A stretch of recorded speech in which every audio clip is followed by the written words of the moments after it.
नमस्कार दोस्तों, स्वागत है आपका study with job YouTube channel में। इस वीडियो में हम लोग देखने वाले प्लेटफॉर्म के बिहार एसएससी इंटर 2023 के क्वेश्चन बैंक, जिसमें हम लोग सेट 5 आज देखने वाले हैं। सेट 1, 2, 3, 4 तक हम लोग डिस्कस कर चुके हैं डिटेल में, और चलिए सेट 5 देखने वाले हैं। ठीक है, तो दोस्तों अभी हम बहुत डिटेल में देखने वाले हैं एक एक क्वेश्चन को, लेकिन हम बता दें कि एक सेट में जीके और साइंस को मिलाकर 100 क्वेश्चन हो जाते हैं। लास्ट में जो साइंस के कुछ क्वेश्चन बचते हैं, लगभग 20 से 30 क्वेश्चन, जिसका बहुत ज़्यादा डिटेल में डिस्कशन नहीं हो पाता है। हम खुद ही संतुष्ट नहीं हो पाते, क्योंकि लास्ट वो वीडियो बहुत लंबा हो जाता है, फिर बहुत फास्ट भी रहता है। तो हम सोच रहे हैं कि नेक्स्ट जो सेट 6 होगा उसमें जीके का अलग 50 क्वेश्चन का डिटेल डिस्कशन हो, और साइंस का अलग 50 क्वेश्चन का डिटेल डिस्कशन का क्लास हो। तो अगर आप ऐसे सहमत है तो यस लिखिए, नहीं तो नो लिखिएगा। तो चलिए हम डायरेक्ट स्टार्ट करते हैं, और यहाँ पे क्वेश्चन नंबर 1 देख लेते हैं। क्वेश्चन नंबर 1 बोल रहा है, राजस्थान के बीकानेर में 15 जून 2015 को 50 डिग्री सेंटीग्रेड तापमान दर्ज किया गया।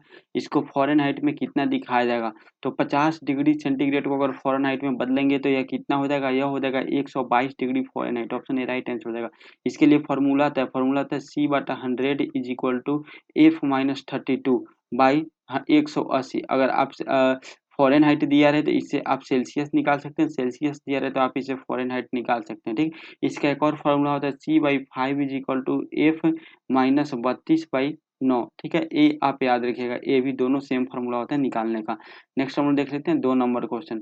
बोल रहा है, एंजेलिक कर्बर ने 2016 ऑस्ट्रेलिया ओपन महिला वर्ग का फाइनल सेरेना विलियमसन को हरा कर जीता। वह किस देश की निवासी है? यह किस देश के निवासी है? तो यह 2016 में जीती थी। कौन? एंजेलिक कर्बर, और यह जर्मनी की निवासी थी। माफ कीजिए, इसमें गलती से टिक लगा हुआ है, लेकिन ऑप्शन डी ही इसका आंसर होगा। अब देखिए, ओपन जो ग्रैंड स्लैम होता है, एक ऑस्ट्रेलियन ओपन होता है, ठीक है, एक यूएस ओपन होता है, ऑस्ट्रेलियन ओपन होता है, फ्रेंच ओपन होता है, और विंबलडन ओपन होता है। ठीक है, जो ये भी ओपन है ग्रैंड, इस चारों को हम ग्रैंड स्लैम बोलते हैं, और यह एक साल में 4 बार होता है। इस चारों का डिटेल हम सेट 4 के क्वेश्चन नंबर 2 में बहुत बहुत डिटेल में डिस्कस कराए, तो आप वहां पे जाकर देख लीजिए। ठीक है, ताकि यहाँ टाइम बचेगा तो हम आगे क्वेश्चन का अच्छे से डिस्कशन करा पाएंगे। Among the believers India a million mutinies now तथा एन एरिया ऑफ डार्कनेस पुस्तक के लेखक कौन है? इस पुस्तक के लेखक कौन है? इसके पुस्तक के लेखक है VS. Naipal. Option D right answer हो जाएगा। यह उस टाइम का करंट अफेयर था जब एक प्रीवियस ईयर में आया था, 2016 का एग्जाम हुआ था, इसलिए। संयुक्त राष्ट्र का जलवायु परिवर्तन सम्मेलन 2015 कहाँ हुआ था? 2015 में जो संयुक्त राष्ट्र का सम्मेलन हुआ था, यह हुआ था पेरिस में। Option B right answer. Paris कहाँ है? फ्रांस की राजधानी है पेरिस। फ्रांस की राजधानी है पेरिस। यहाँ पे यूनेस्को का हेडक्वार्टर कहाँ स्थित है? पेरिस में ही स्थित है। प्लस में FATF का भी हेडक्वार्टर कहाँ स्थित है? यहीं पे स्थित है। ठीक है, पेरिस में ही स्थित है। ये जो है, ये जो संयुक्त राष्ट्र का जलवायु परिवर्तन होता है, जिसको हम लोग कॉप बोलते हैं। ठीक है, कॉप के नाम से जानते हैं। तो कॉप जो 2023 में कहाँ होने वाला है? जो कॉप 28 होगा, यह कहाँ होगा? तो यह होगा कॉप 28 जो होगा, यह होगा यूएई में। कहाँ पे? यूएई के दुबई में होगा। यूएई के दुबई में होगा, ये चीज आप याद रखिएगा। ठीक है, यूएई के दुबई में। कॉप 27 कहाँ हुआ था? कॉप 27 2022 में हुआ था, और ये कहाँ हुआ था? मिस्र में हुआ था। कहाँ पे? मिस्र में हुआ था। ठीक है, इसको हम लोग कॉप के नाम से जानते हैं, COP के नाम से जानते हैं। नेक्स्ट हम लोग देख लेते हैं 5 नंबर क्वेश्चन। बोल रहा है, अ पैसेज टू इंडिया किनके द्वारा रचित है? अ पैसेज टू इंडिया रचित है E.M. फॉस्टर के द्वारा। ऑप्शन बी राइट आंसर है, E.M. फॉस्टर के द्वारा। ठीक है, E.M. फॉस्टर के द्वारा लिखा है। नीरज सी चौधरी के द्वारा क्या लिखा गया? Autobiography of an autobiography of an unknown India एक लिखा गया था। किसके? नीरज सी चौधरी के द्वारा लिखा गया था। थॉमस हार्डी, ऑप्शन में थॉमस हार्डी के द्वारा एक पुस्तक लिखा था, good by two all that किसके द्वारा? थॉमस हार्डी के द्वारा लिखा गया था। रविन्द्रनाथ टैगोर के द्वारा गीतांजलि पुस्तक लिखा गया था। गीतांजलि पुस्तक किसके द्वारा लिखा गया था? रविन्द्रनाथ टैगोर के द्वारा लिखा गया था। ये भी आप याद रखिएगा। गौरवी पुस्तक किसके द्वारा लिखा गया था? रविन्द्रनाथ टैगोर के द्वारा लिखा गया था। तो पिछले क्वेश्चन में हम लोग देखे थे रविन्द्रनाथ टैगोर को। डाकघर पुस्तक भी इन्हीं के द्वारा लिखा गया था। कुलबुधु कुलबधु पुस्तक भी इन्हीं के द्वारा लिखा गया था। ठीक है, राजा की रानी किसकी उपन्यास है? राजा की रानी, ये भी रविन्द्रनाथ टैगोर की उपन्यास है। नेक्स्ट हम लोग देख लेते हैं 6 नंबर क्वेश्चन। बोल रहा है भारतीय उपमहाद्वीप का 7वां सबसे पुराना विश्वविद्यालय पटना विश्वविद्यालय कब स्थापित हुआ था? पटना विश्वविद्यालय का स्थापना हुआ था 1917 में। Option D right answer. Patna high court का स्थापना 1916 में हुआ था। ये भी आप याद रखिएगा, जो कि पिछले क्वेश्चन में हम लोग डिस्कस कर चुके हैं। नेक्स्ट हम लोग देख लेते हैं, ठीक है। चलिए, सबसे पहले जो भारत में विश्वविद्यालय बनाया गया था, कहाँ पे? कलकत्ता में बनाया गया था। कलकत्ता में बनाया गया था और बॉम्बे में बनाया गया था। कलकत्ता में, बॉम्बे में और कलकत्ता, बॉम्बे और मद्रास में बनाया गया था। बॉम्बे और मद्रास में बनाया गया था एक एक यूनिवर्सिटी का। जब भारतीय विश्वविद्यालय अधिनियम आया था, भारतीय विश्वविद्यालय अधिनियम आया था 1857 में, उसके तहत बनाया गया था। ठीक। चलिए, नेक्स्ट हम लोग देख लेते हैं। ये हो गया और बाकी इसमें फैक्ट देख लेते हैं। 1990 तो ये हाल फिलहाल का घटना है। 1917 हो गया। 1912 देख लेते हैं। 1912 में क्या हुआ था? तो जो बिहार है वो पूर्ण रूप से अलग हो गया था। बंगाल प्रेसिडेंसी थे, बिहार पूर्ण रूप से अलग हो गया था। लेकिन याद रहे, उस टाइम जो 1912 में जो बिहार बना था, उसमें बिहार के साथ साथ उड़ीसा भी साथ में था। उड़ीसा भी साथ में था और झारखंड तो था ही। झारखंड तो इधर हाल फिलहाल में अलग हुआ, लेकिन उस टाइम बिहार, उड़ीसा और झारखंड सेम एक मिला के एक स्टेट बिहार हुआ करता था। 1912 में अलग हुआ था। नेक्स्ट हम लोग देख लेते हैं 7 नंबर क्वेश्चन। बोला 14वें वित्त आयोग, 14वें वित्त आयोग के अध्यक्ष कौन थे? 14वें वित्त आयोग के अध्यक्ष YV Reddy. YV Reddy, option C right answer हो जाएगा। और 15वें वित्त आयोग के अध्यक्ष कौन है? 15वें वित्त आयोग के अध्यक्ष है एनके सिंह। कौन है? एनके सिंह 15वें वित्त आयोग के अध्यक्ष हैं। ठीक है। चलिए, नेक्स्ट हम लोग देख लेते हैं वित्त आयोग। वित्त आयोग किस अनुच्छेद में? वित्त आयोग हमारे संविधान के अनुच्छेद 280 के अंतर्गत आता है, जिसमें 5 सदस्य काम करते हैं और इसमें केंद्र और राज्यों के बीच, वित्त आयोग का काम क्या है? केंद्र और राज्यों के बीच, सेंटर और स्टेट के बीच जो है वह राजस्व का बंटवारा करता है। कौन? वित्त आयोग करता है, इसका यही काम है। 13वें वित्त आयोग का अध्यक्ष कौन थे? तो वह सी रंगराजन थे। ये 13वें वित्त आयोग के अध्यक्ष थे सी रंगराजन। ठीक है। और सॉरी, ये 12वें थे। 12वें के अध्यक्ष सी रंगराजन थे, 12वें के। और जो केलकर दे थे यह 13वें वित्त आयोग के अध्यक्ष थे। नेक्स्ट हम लोग देख लेते हैं 8 number question. V R Krishna, V R, next अब बी आर कृष्ण अय्यर जो दिसंबर 2014 के दिवंगत हुए हैं, यानी उनका निधन हो गया, वह क्या थे? वह क्या थे पूछा था, तो वह एक प्रख्यात विधिवेता थे। ऑप्शन डी राइट आंसर हो जाएगा। नेक्स्ट हम देख लेते हैं उस टाइम के निधन से का करंट है, तो अभी उसका डिटेल उसमें कुछ है नहीं। 9 नंबर क्वेश्चन है, कर्नाटक के श्रवणबेलगोला में अवस्थित गोमतेश्वर की मूर्ति एक प्रमुख जैन धर्म स्थल है। इस मूर्ति की ऊंचाई क्या है? इस मूर्ति की ऊंचाई पूछा जा रहा है। इसका ऊंचाई है 57 feet. Option D right answer हो जाएगा। 57 फीट इसका ऊंचाई है। ठीक है। ये जो गोमतेश्वर की मूर्ति है, इनको हम लोग क्या एक नाम से, एक और नाम से जानते हैं, बाहुबली के नाम से जानते हैं। बाहुबली की मूर्ति के नाम से भी इनके प्रतिमा को जानते हैं। बाहुबली प्रथम, ठीक है, बाहुबली प्रथम के नाम से भी जानते हैं। और बाहुबली प्रथम जैन धर्म में ऋषभ देव के पुत्र थे। कौन थे? जो बाहुबली प्रथम यानी गोमतेश्वर थे, जो बाहुबली प्रथम थे, कौन थे? तो जैन धर्म के जो ये तीर्थंकर थे ऋषभ देव। जैन जैन धर्म के तीर्थंकर कौन थे? ऋषभ देव। अच्छा, आप कमेंट करके बताइएगा जो ये कितने नंबर के जैन धर्म के तीर्थंकर थे ऋषभ देव। ठीक है, ये बताइएगा। इन्हीं का पुत्र थे बाहुबली, जिनका यह प्रतिमा है गोमतेश्वर की मूर्ति का। ठीक है, याद रखिएगा। इसमें हर 12 साल में यहाँ पे क्या लगता है? हर 12 साल में यहाँ पे महामस्तकाभिषेक होता है। महामस्तकाभिषेक श्रावण में हर 12 साल पे यहाँ पे मनाया जाता है। और जैन धर्म के लिए काफी महत्वपूर्ण पर्व होता है। श्रावण बेलगोला पे ही चंद्रगुप्त मौर्य ने संलेखना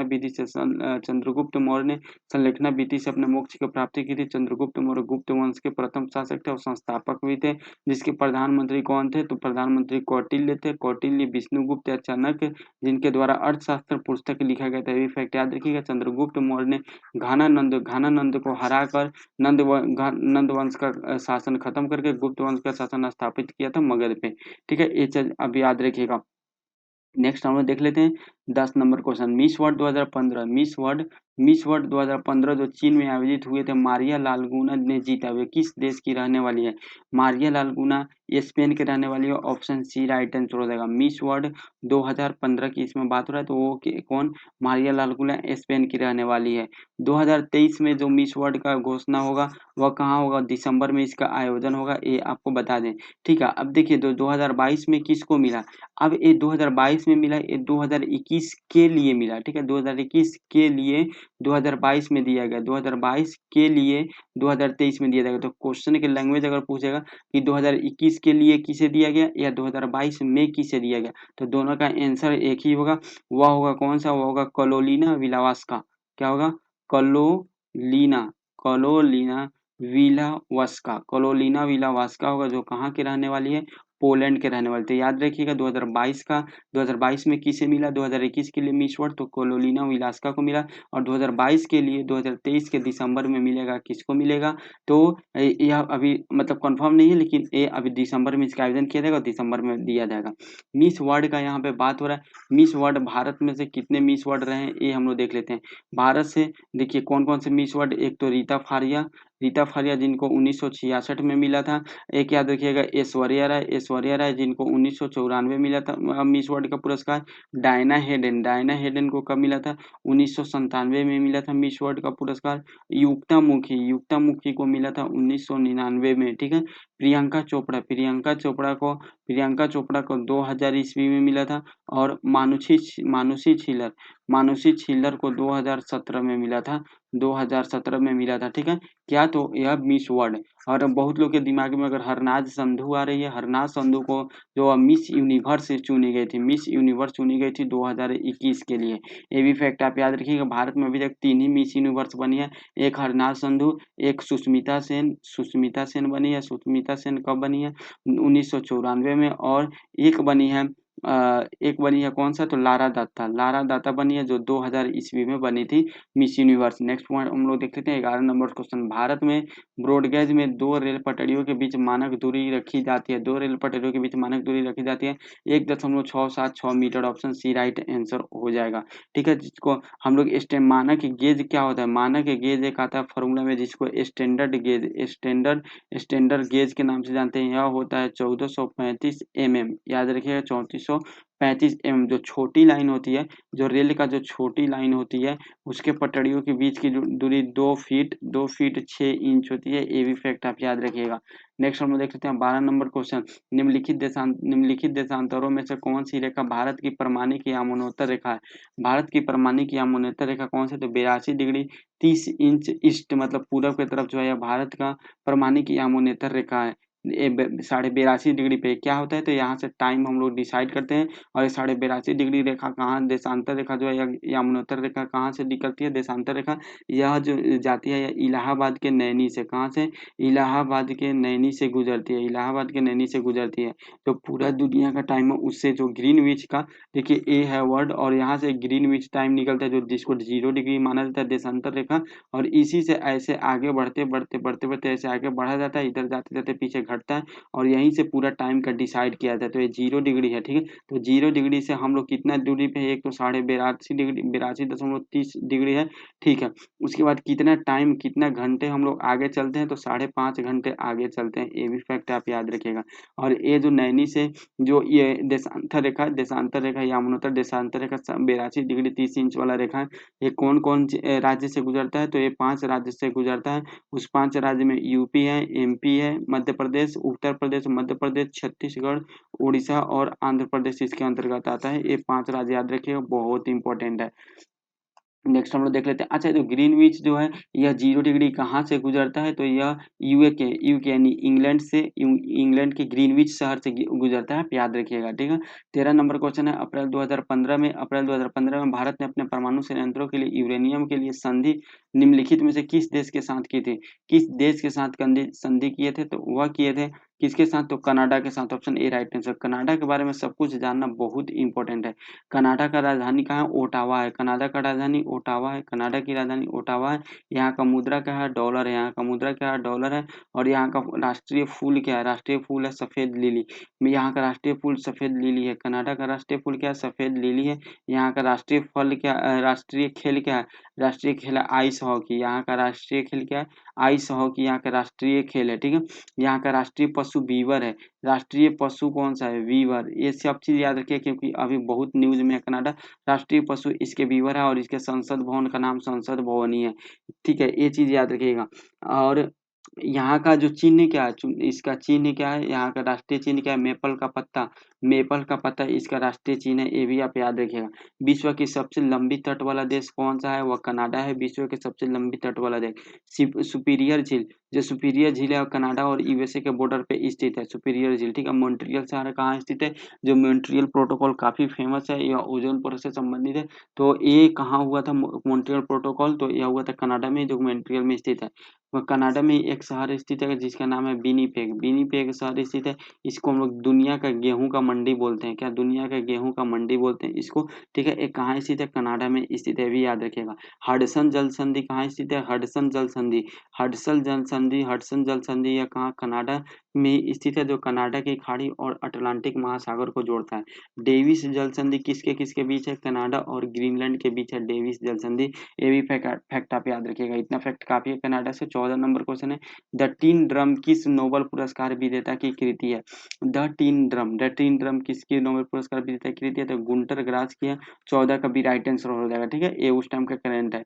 15 नंबर क्वेश्चन है, पेनिसिलिन की खोज किसने की थी, पेनिसिलिन की खोज किया गया था अलेक्जेंडर फ्लेमिंग के द्वारा। ऑप्शन भी राइट आंसर हो जाएगा, जो कब किए थे, 1928 में इनके द्वारा किया गया था। कब, 1928 में। पेनिसिलिन क्या है, तो यह एक एंटीबायोटिक है, पेनिसिलिन, पेनिसिलिन एक क्या है, एंटीबायोटिक है। पेनिसिलिन एक एंटीबायोटिक है जिसका खोज किसके द्वारा, अलेक्जेंडर फ्लेमिंग के द्वारा किया गया था, और ये फर्स्ट एंटीबायोटिक है, फर्स्ट एंटीबायोटिक है। कौन सा, पेनिसिलिन फर्स्ट एंटीबायोटिक है। लुई पास्चर के द्वारा क्या चीज का, रेबीज का टीका का खोज किया गया था लुई पास्चर के द्वारा, ठीक है।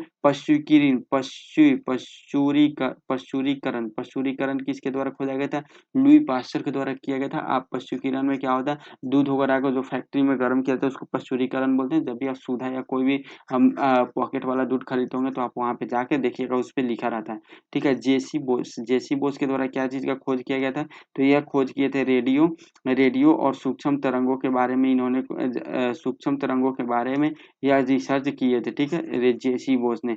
जेसी बोस को क्रिस्कोग्राफ का भी, क्रेस्कोग्राफ का आविष्कार किसके द्वारा किया गया था, जेसी बोस के द्वारा ही किया गया था क्रेस्कोग्राफ का उदाहरण, ठीक है। नेक्स्ट हम लोग देख लेते हैं क्रेस्कोग्राफ का। अब नेक्स्ट क्वेश्चन हम लोग देख लेते हैं इसके बारे में। 16 नंबर क्वेश्चन बोल रहा है, national mineral development corporation of India की हीरे की खान कहाँ स्थित है। हीरे की खान पन्ना में स्थित है। पन्ना का हीरा बहुत फेमस है, आप लोग भी नाम सुनेंगे, ये पन्ना का हीरा तो बहुत फेमस होगा। और ये पन्ना कहाँ पड़ता है, मध्य प्रदेश में पड़ता है। कहाँ पे, मध्य प्रदेश में पड़ता है। मध्य प्रदेश से एक बात बताते हैं, हाल ही में भारत का 54वां जो टाइगर रिजर्व, बिरंगना टाइगर रिजर्व कहाँ बनाया गया है, जो भारत का 54वां टाइगर रिजर्व है मध्य प्रदेश में मिला है, ठीक है। मध्य प्रदेश के सीएम कौन है, शिवराज सिंह चौहान है। यहाँ का राज्यपाल गंगू भाई पटेल है, सॉरी मंगू भाई पटेल है, गंगू नहीं मंगू भाई पटेल है, ठीक है, मंगू भाई पटेल है। नेक्स्ट हम लोग देख लेते हैं, ठीक है। अच्छा, इसमें और अब हीरा के लिए एक और फेमस जगह कौन सा, हीरा के लिए एक और फेमस जगह सूरत, जो कहाँ स्थित है, गुजरात में स्थित है। सूरत कहाँ स्थित है, गुजरात में स्थित है। भारत का पहला जो बुलेट ट्रेन बना है, बुलेट ट्रेन का फर्स्ट स्टेशन यही सूरत में ही बनाया गया था। और दुनिया का सबसे बड़ा ऑफिस कहाँ, सूरत में है। इसके पहले कहाँ बना था, तो वो अमेरिका का पेंटागन ऑफिस था, अब सूरत में बन के रेडी हो रहा है, ठीक है। ये चीज आप याद रखिएगा। नेक्स्ट हम लोग देख लेते हैं। अच्छा, ये जो है national mineral development corporation of India, national mineral development corporation of India, इसका जो स्थापना कब हुआ था, 1958 में हुआ था। इसका हेडक्वार्टर कहाँ स्थित है, हैदराबाद में इसका हेडक्वार्टर स्थित है, ठीक है। जो हीरा होता है या इसमें क्या होता है, पूर्ण आंतरिक परिवर्तन के कारण चमकता है। ये भी फिजिक्स का क्वेश्चन है। पूर्ण आंतरिक परिवर्तन के कारण यह कौन चमकता है, हीरा। जयपुर के पिंक सिटी के नाम से जानते हैं, और हवा महल भी यहीं पे स्थित है। जयपुर को पिंक सिटी और हवा महल स्थित है। डिगबोई असम में स्थित है, जो तेल उत्पादन के लिए काफी फेमस है, ठीक है। नेक्स्ट हम लोग देख लेते हैं 17 नंबर क्वेश्चन। बोला फिल्म पैंथर पंचाली किनके द्वारा निर्देशित किया गया था। यह निर्देशित सत्यजीत रे के द्वारा किया गया था। कब, 1955 में। 1955 में सत्यजीत रे के द्वारा किया गया था। बंगाली भाषा के ये फिल्म था। लेकिन ये जो क्वेश्चन पूछा है, ये नहीं कि मूवी से रिलेटेड पूछा है, ये सत्यजीत रे फेमस है इसलिए पूछा है। किस लिए फेमस है, तो इनको 1992 में इसको Oscar of honorary award for lifetime achievement से सम्मानित किया गया था। किस सम्मान से, ऑस्कर ऑफ ऑर्नेरी और honorary on honorary award for lifetime achievement पुरस्कार से सम्मानित किया गया था, इसलिए दिया गया था। नेक्स्ट हम देख लेते हैं 18 नंबर क्वेश्चन, अंतर्राष्ट्रीय योग दिवस कब मनाया था? 21 जून को अंतर्राष्ट्रीय योग दिवस मनाया था। ऑप्शन सी राइट आंसर हो जाएगा। और ये किसके द्वारा मनाया था? यूनाइटेड नेशन के द्वारा घोषणा किया गया था। लेकिन यूनाइटेड नेशन को यह सजेशन किसने दिया था कि आप अंतर्राष्ट्रीय योग दिवस मनाइए? तो यह भारत के प्रधानमंत्री के द्वारा, पीएम मोदी जी के द्वारा यह दिया गया था सजेशन। तो यह उसके बाद यूनाइटेड नेशन के द्वारा घोषणा कर दिया गया था। ठीक है, चलिए तो 21 जून इसका आंसर राइट आंसर हो जाएगा। लेकिन 2023 में जो हुआ था इसका थीम क्या है? ये इंपॉर्टेंट है। थीम है वासुदेव वासुदेव वासुदेव कुटुंबकम, वासुदेव कुटुंबकम के लिए योग। ये इसका 2023 का थीम है। 2023 में भी हर साल 21 जून को मनाते हैं, तो 2023 का एक थीम है। 2021 में इसका क्या थीम हुआ करता था? तो 2021 में इसका थीम हुआ करता था क्या? तो 2021 का बात हो रहा है ना, तो 2021 में थीम होता है मानव तंदुरुस्ती और कल्याण के लिए योग। मानव तंदुरुस्ती और कल्याण के लिए योग। नेक्स्ट हम देख लेते हैं, जैसे 21 जून है तो 21 जून को और सारा भी दिवस मनाया जाता है। और सारा दिवस कौन कौन से? विश्व वानिकी दिवस मनाया जाता है, अंतर्राष्ट्रीय नस्लीय भेदभाव उन्मूलन दिवस मनाया जाता है, वर्ल्ड डाउन सिंड्रोम डे मनाया जाता है, दिवस मनाया जाता है, अंतर्राष्ट्रीय नवरोज दिवस मनाया जाता है, नवरोज दिवस जो पारसी का पर्व है, विश्व कविता दिवस मनाया जाता है 21 जून को। 21 मार्च को कौन कौन सा दिवस मनाया जाता है? विश्व संगीत दिवस, विश्व हाइड्रोग्राफी दिवस 21 जून को मनाया जाता है। 21 मई है, 21 मई को आतंकवाद विरोधी दिवस मनाया जाता है। आंतरिक चाय दिवस मनाया जाता है। विश्व सांस्कृतिक विविधता दिवस मनाया जाता है। 25 दिसंबर को राष्ट्रीय सुशासन दिवस मनाया जाता है। क्या? राष्ट्रीय सुशासन दिवस मनाया जाता है 25 दिसंबर को। ये हो गया 18। 19 नंबर क्वेश्चन हम लोग देख सकते हैं, निम्नलिखित में से कौन राजकोषीय नीति का एक घटक नहीं है? राजकोषीय नीति का घटक कौन नहीं है, ये पूछा जा रहा है। तो व्यापार नीति जो है राष्ट्रकोषीय नीति का घटक नहीं है। राजकोषीय नीति का फॉर्मूला क्या होता है? देखिए इसका फॉर्मूला क्या होता है, राजस्व व्यय, राजस्व राजस्व याद रखिएगा, राजस्व व्यय प्लस पूंजी व्यय, राजस्व व्यय प्लस पूंजी व्यय माइनस में राजस्व राजस्व आय, राजस्व आय माइनस पूंजी आय, राजस्व आय माइनस पूंजी आय जो होता है यह होता है यहाँ पे। ठीक है, ये माइनस होता है, राजस्व आय माइनस पूंजी आय, और यहाँ बीच में भी माइनस होता है। इसमें कहीं से व्यापार नीति की चर्चा नहीं है, तो ऑप्शन सी यहाँ पे राइट आंसर हो जाएगा। ये भी फैक्ट आप याद रखिएगा। 2023-24 के बजट के अनुसार, 2023-24 के बजट के अनुसार जो है वो राजकोषीय घाटा कितना है? 5.9% है। और सरकार का यह अनुमानित किया गया 5.9%, लेकिन सरकार 2023 से 24, 2025 नहीं, 2025 से 2026 के बीच यह लक्ष्य रखा है कि राजकोषीय घाटा 4.5% से कम करना है। ये भी फैक्ट आप याद रखिएगा। अच्छा, ये जीडीपी का कितना प्रतिशत है? 2023-24 का जो राजकोषीय घाटा 5.9% है, यह जीडीपी का कितना प्रतिशत अनुमानित किया गया? 17,868.6 करोड़ रुपए। ठीक है, 17,868 करोड़ रुपए, ये आप याद रखिएगा। नेक्स्ट हम लोग देख लेते हैं, 20 नंबर क्वेश्चन, गंगा की सहायक नदियों जो नीचे वर्णित है वो कौन उत्तर की ओर प्रवाहित होती है?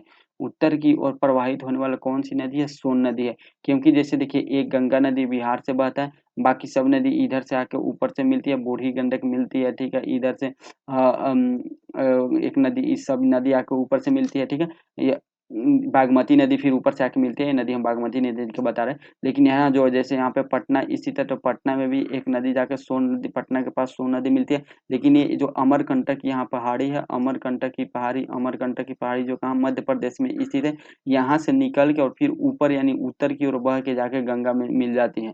ठीक है, तो ये सोन नदी इसका राइट आंसर हो जाएगा। बाकी सोन नदी तो ए हो गया, अमरकंटक से निकलती है, ए फैक्ट तो हो गया, अमरकंटक से निकलती है। ठीक है, और गंगा की दाईं ओर से मिलने वाली नदियां जो कौन कौन से हैं? दाईं ओर से मतलब दाहिने ओर से मिलने वाली नदियां, इधर से मिलने वाली नदियां सोन है, पुनपुन है, टांस है, कर्मनाशा है और यमुना नदी है, और ये सब नदी है।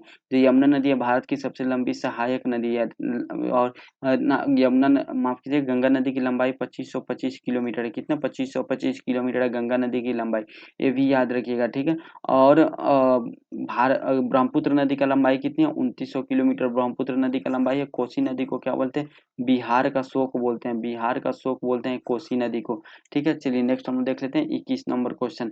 21 नंबर क्वेश्चन बोल रहा है 15वें 35वें के राष्ट्रीय खेल जिसका प्रतीक चिन्ह ग्रेट हॉर्नबिल था, कहाँ आयोजित किया गया था? इसका आयोजन कहाँ किया गया था, ये आपसे पूछा जा रहा है। इसका आयोजन किया गया था केरल में। ऑप्शन ए राइट आंसर हो जाएगा, केरल में इसका आयोजन किया गया था। ठीक है, राष्ट्रीय खेल का राष्ट्रीय खेल 35वां राष्ट्रीय खेल का आयोजन कहाँ किया गया था? केरल में किया गया था। अब ये जो है 35वीं किया गया था, लेकिन 2023 की बात किया जाए तो इसका 37वां नंबर का होगा और ये कहाँ पे होगा? इसका आयोजन गोवा में होगा और इसका शुभंकर क्या किया गया है? इसका शुभंकर जो बनाया गया है वह मोगा बनाया गया, मोगा इसका शुभंकर है। गोवा के बारे में देख लेते हैं। गोवा जो है मांडवी नदी के किनारे स्थित है। सबसे बड़ा शहर इसका वास्को डी गामा है। 2 जिला है इसमें। यहाँ का जो सीएम है प्रमोद सावंत है और गवर्नर पीएस श्रीधरन पिल्लई है। ये भी आप याद रखिएगा, ठीक है। और यह जो राष्ट्रीय खेल है, राष्ट्रीय खेल दिवस कब मनाया जाता है? राष्ट्रीय खेल दिवस 29 अगस्त को मनाया जाता है, 29 अगस्त को मनाया जाता है। अभी ये 37वां का आयोजन नहीं हुआ है, गोवा में इसका आयोजन होगा अक्टूबर में, ठीक है। अभी अक्टूबर में ही होगा, इसी मंथ में होगा, अक्टूबर स्टार्ट हो गया। लेकिन जो 36वां हुआ है, यह 36वां हो चुका था। तो 36वां कहाँ हुआ था? 2022 में हुआ था। यह कहाँ हुआ था? गुजरात में हुआ था। इसका फर्स्ट जो विजेता रहा है वह सर्विसेज टीम रहा है, जिसने 61 गोल्ड के साथ टोटल 128 पदक जीता है। और महाराष्ट्र जो है यह स्टेट में नंबर 1 पे रहा है, जो कितना 39 गोल्ड के साथ टोटल 140 पदक जीता है। और 2023 में जो 2022 में जो हुआ था 36वां राष्ट्रीय खेल, इसका शुभंकर क्या था? इसका शुभंकर था सावज। क्या था? इसका शुभंकर सावज था। ये भी फैक्ट आप याद रखिएगा, ठीक है। केरल के बारे में देख लेते हैं। केरल को साइलेंट वैली के नाम से हम लोग जानते हैं। क्या साइलेंट वैली के नाम से जानते हैं?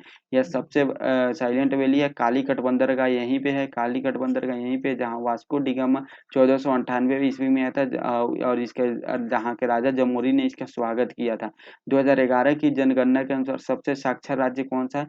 केरल है। 2011 की जनगणना के अनुसार साक्षर राज्य केरल है, भी याद रखेगा। यहाँ पे गुजरात है। गुजरात का सबसे जो लंबी तटीय राज्य कौन सा है? गुजरात है। भारत का सोमनाथ मंदिर यहीं पे है, जहाँ पे 225 ईस्वी में मोहम्मद गजनवी के द्वारा आक्रमण किया गया था। स्टैच्यू ऑफ यूनिटी गुजरात में स्थित है, जो नर्मदा नदी के तट पर स्थित है। और दुनिया का सबसे ऊंचा प्रतिमा 183 मीटर सरदार वल्लभ भाई पटेल की प्रतिमा है, जो भारत के प्रथम गृह मंत्री रहे थे। नेक्स्ट हम लोग देख लेते हैं, ठीक है। असम के फेमस क्या है? असम में जो है काजीरंगा नेशनल पार्क है, जो एक सींग वाले गेंडा के लिए फेमस है। और असम में एक द्वीप है, माजुली द्वीप है। माजुली द्वीप है जो ब्रह्मपुत्र नदी के द्वारा बनाया था, और दुनिया का पहला सबसे बड़ा द्वीप है जो नदी के द्वारा बनाया जाता है, माजुली द्वीप, ठीक है। ये भी याद रखिएगा। झारखंड यहाँ बिहार के जो है वह पड़ोसी राज्य है। नेक्स्ट है 22 नंबर क्वेश्चन, निम्नलिखित में से गलत युग्म को चिन्हित करें। 22 number question, madam Curie dynamite, नहीं नहीं बिल्कुल नहीं। डायनामाइट का खोज एल्फ्रेड नोबेल के द्वारा किया गया था। किसके द्वारा? एल्फ्रेड नोबेल के द्वारा किया था, जिसके नाम पे नोबेल पुरस्कार दिया था। मैडम क्यूरी के द्वारा रेडियो सक्रियता का क्या किया था? खोज किया गया था। रेडियम का खोज किया गया था। तो ऑप्शन ए राइट आंसर होगा, क्योंकि गलत चुनना है। बाकी एजी बेल टेलीफोन का खोज किए थे, सही है। जे एन बेयर टेलीविजन का खोज किए थे। जेम्स वाट स्टीम इंजन का खोज किए थे, ये भी सही है। नेक्स्ट हम लोग देख लेते हैं, ठीक है। जैसे और कुछ इंपॉर्टेंट देख लेते हैं। प्रेशर कुकर का खोज डेनिस किसने किया था? डेनिस पेनपिन ने किया था प्रेशर कुकर का खोज। मशीन गन का खोज किसने किया था? सर जेम्स पकल के द्वारा किए गए थे। रडार का खोज रॉबर्ट वाटसन वॉट के द्वारा किया गया था। स्कूटर का खोज जी ब्राडशा के द्वारा किया गया था। टेलीविजन का खोज किसके द्वारा किया गया था? जे एल बेयर्ड के द्वारा। जो टेलीविजन इलेक्ट्रॉनिक टेलीविजन था, इसका खोज टेलर फर्नास के द्वारा किया गया था। ट्रांसफार्मर का खोज माइकल फैराडे के द्वारा किया गया था। ये सब जो है इंपॉर्टेंट है, याद रखिएगा। 23 नंबर क्वेश्चन है, निम्नलिखित में से सूर्योदय सबसे पहले कहाँ होता है? सूर्योदय सबसे पहले जापान में होता है, और जापान की राजधानी टोक्यो होता है। टोक्यो इसका राइट आंसर हो जाएगा। Option D is the correct answer हो जाएगा। देखो कहाँ होता है सबसे पहले सूर्योदय होता है? टोक्यो जापान की राजधानी है। क्या है? जापान की राजधानी है। सूर्योदय का देश जापान को बोलते हैं। एशिया महादेश में स्थित है जापान, ठीक है। किस महादेश में? एशिया महादेश में स्थित है। जापान जो है क्वाड का मेंबर है। क्वाड में इंडिया है प्लस जापान है। इंडिया, जापान, ऑस्ट्रेलिया और यूएसए, ये टोटल 4 देश इसमें शामिल है। कौन? 4 देश इसमें शामिल है क्वाड में, जो जापान में स्थित है, ठीक है। जापान जापान जो है जापान काफी पावरफुल है, क्योंकि जापान का अपना खुद का जो है वह आर्मी, मतलब अमेरिका की तरफ से उसको सुरक्षा मिलता है। इसलिए माना जाता है कि जापान जो है 2025-30 में जी रहा है, यानी जापान फ्यूचर में जी रहा है, ये बोला जाता है, क्योंकि टेक्नोलॉजी बहुत बहुत आगे है। ये भी फैक्ट आप याद रखिएगा। नेक्स्ट है, भारत में जो है सबसे पहले सूर्योदय कहाँ से होता है? हम लोग भारत की बात कर लेते हैं। भारत में सबसे पहले सूर्योदय कहाँ होता है? सूर्योदय अरुणाचल प्रदेश में होता है, ठीक है। और अरुणाचल प्रदेश में सूर्योदय और गुजरात में सूर्योदय के 2 घंटा का अंतर रहता है। अगर यहाँ पर अरुणाचल प्रदेश में जब सुबह हो रहा है और गुजरात की सुबह की बात करें, तो इस दोनों के बीच 2 घंटा का अंतर होता है, ठीक है। यानी 2 घंटा पहले यहाँ सुबह होता है, 2 घंटा पहले शाम होता है, 2 घंटा बाद में यहाँ पे सुबह होता है, 2 घंटा बाद में शाम होता है गुजरात में, as compare to Arunachal Pradesh. 24 number question है, मशहूर पेंटिंग हंस दमयंती के चित्रकार कौन है? हंस दमयंती के चित्रकार है Raja Raja Ravi Varma, option B right answer हो जाएगा राजा रवि वर्मा। नेक्स्ट हम लोग देख लेते हैं, 25 नंबर क्वेश्चन। 25 नंबर क्वेश्चन बोल रहा है निम्नलिखित पुस्तकों में कौन सी पुस्तक फणीश्वर नाथ रेणु द्वारा रचित है। फणीश्वर नाथ रेणु द्वारा रचित पुस्तक इनमें से कौन है, ये आपको बताना है, ठीक है। फणीश्वर नाथ रेणु द्वारा, तो मैया मैला आंचल जो है फणीश्वर नाथ रेणु के द्वारा लिखा गया था। 25 का सी राइट आंसर है। पुस्तक से रिलेटेड है तो इसमें बहुत ज्यादा फैक्ट हम लोग नहीं देखेंगे। 26 नंबर है अनुवांशिक के जनक कौन है, ग्रेगर मेंडल है। ऑप्शन डी राइट आंसर हो जाएगा अनुवांशिक का जनक, ठीक है। यहाँ पे रॉबर्ट हुक है, रॉबर्ट हुक के द्वारा क्या चीज का खोज किया गया था, कोशिका के खोज किया गया था। रॉबर्ट हुक के द्वारा किसका, कोशिका का खोज कब 1665 ईस्वी में किया गया था। ये मृत कोशिका का खोज किए थे, मृत कोशिका का खोज किए थे, कॉर्क का टुकड़ा में खोज किए थे, कॉर्क का टुकड़ा में इनके द्वारा खोज किया गया था। माइक्रोस्कोप का आविष्कार किसने किया था, माइक्रोस्कोप का आविष्कार रॉबर्ट हुक के द्वारा किया गया था। ये किसका, कोशिका का खोज किए थे, कोशिका के बारे में देख लेते हैं। अच्छा, ये तो रॉबर्ट हुक मृत कोशिका का खोज किए थे। जीवित कोशिका का खोज किसने किया था, लुईन हॉक के द्वारा किया गया था। जीवित कोशिका का खोज 1674 ईस्वी में फर्स्ट टाइम सवाल सवाल सवाल एस्पेरो सवाल एस्पेरो 11 में यह खोज किया गया था। फर्स्ट जो जीवित कोशिका था। कोशिका से को देख लेते हैं, कोशिका का जो है, कोशिका में क्या होता है, कोशिका का ऊर्जागिरी माइटोकॉन्ड्रिया का बोलते हैं, कोशिका का प्रोटीन का फैक्ट्री राइबोसोम को बोलते हैं, और कोशिका में एक लाइसोसोम एंजाइम होता है जो क्या करता है, कोशिकांग को नष्ट करता है। चार्ल्स डार्विन यहाँ पे ऑप्शन में, चार्ल्स डार्विन जो है ये 1831 से 1836 तक विकासवाद का सिद्धांत का प्रतिपादन किए थे चार्ल्स डार्विन, ठीक है। चार्ल्स डार्विन के द्वारा किया गया था। उसके बाद ऑप्शन में क्या है, ह्यूगो डी ब्रिज, ह्यूगो जो डी ब्रिज है यह उत्परिवर्तन का सिद्धांत दिया है। किसका, उत्परिवर्तन का सिद्धांत किसके द्वारा दिया गया था, ह्यूगो डी ब्रिज के द्वारा दिया गया था। नेक्स्ट है 27 नंबर क्वेश्चन। नीचे दिए गए स्तंभों में राज्यों और वहां पे अवस्थित न्यूक्लियर रिएक्टरों के नाम दिए गए विकल्पों में से क्या है, ठीक है। तो न्यूक्लियर रिएक्टर कौन कहाँ है ये बताया जा रहा है। 27 नंबर क्वेश्चन है, कर्नाटक में कौन सा है, तो वह कैगा है जो ए का 2 राइट आंसर हो जाएगा। ए का 2 इसमें और इसमें, ये दोनों को काटिए, ए और डी में है, ठीक है। तमिलनाडु में कौन सा है, कुडनकुलम तमिलनाडु में। बी का 4 किसमें, बी का 4 जो है दोनों में है, ठीक है। चलिए, सी उत्तर प्रदेश में कौन है, नरौरा उत्तर प्रदेश में। सी का एक इसमें इसमें है और इसमें नहीं है, तो ऑप्शन ए राइट आंसर हो जाएगा।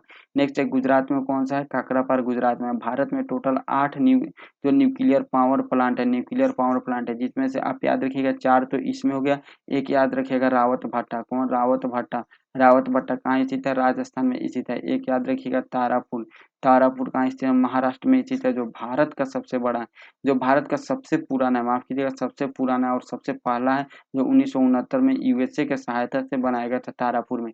एक याद रखिएगा जयपुर, जयपुर जो है वो भी कहाँ स्थित है, महाराष्ट्र में स्थित है। और एक कल्पकम याद रखिएगा, जो कल्पकम है ये भी तमिलनाडु में स्थित है। कल्पकम यह कहाँ स्थित है, तमिलनाडु में स्थित है। नेक्स्ट हम देख लेते हैं 28 नंबर क्वेश्चन। राज्यसभा के संदर्भ में निम्नलिखित में से कौन सा सही नहीं है।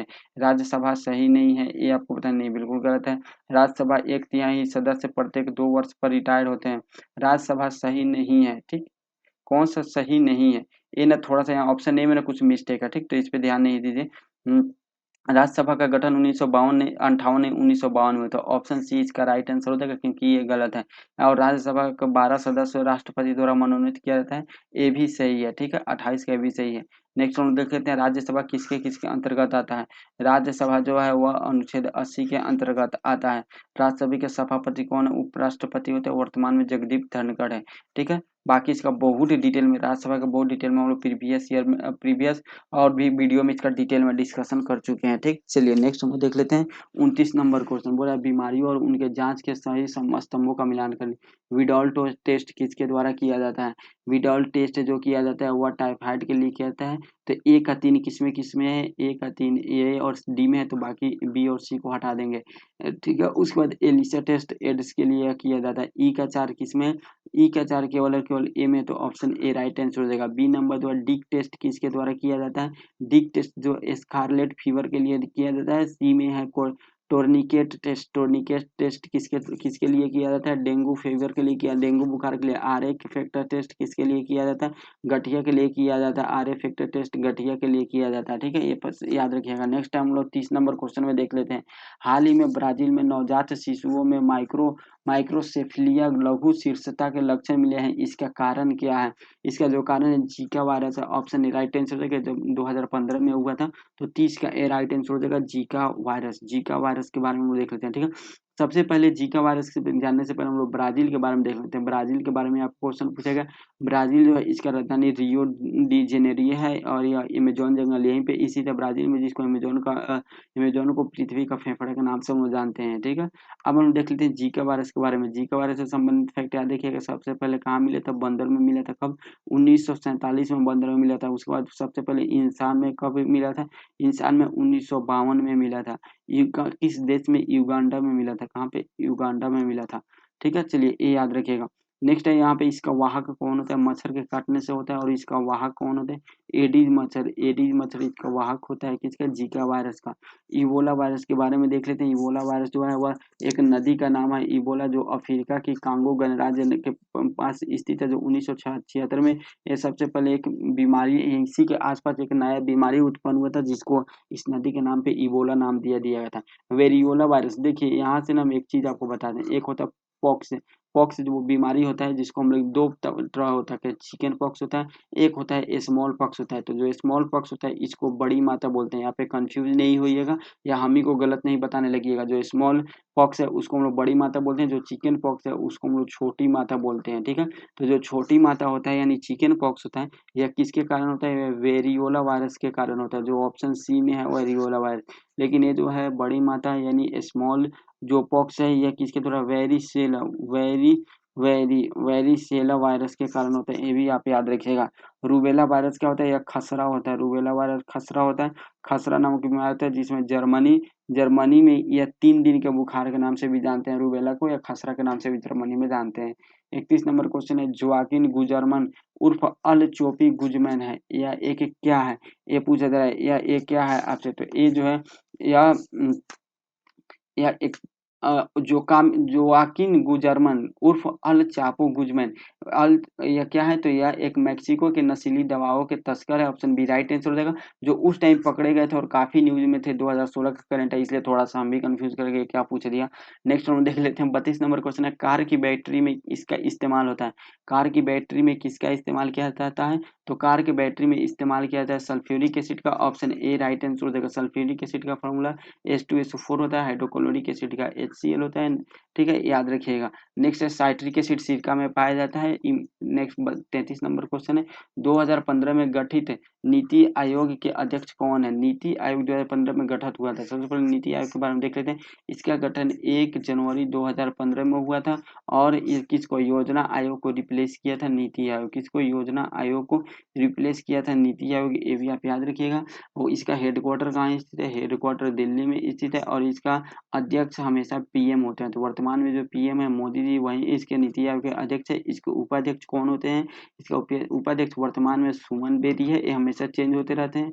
और सीईओ जो है कौन है? BVR सुब्रमण्यम है, जो भी चेंज होते रहते हैं। लेकिन इसका अध्यक्ष जो होता है वो हमेशा प्रधानमंत्री होते हैं। ये भी याद रखिएगा। 34 नंबर क्वेश्चन है, भारतीय नौसेना तथा वायुसेना में 2015 में ऑपरेशन राहत चला कर भारतीय के अन्य और देशों से निकाला, सही चुने। वह किस देश से निकाला था? ये आपको बताना है। यह यमन से निकाला था। यमन में जो है वह विद्रोह हुआ था जिसके कारण निकाला गया था, ठीक है।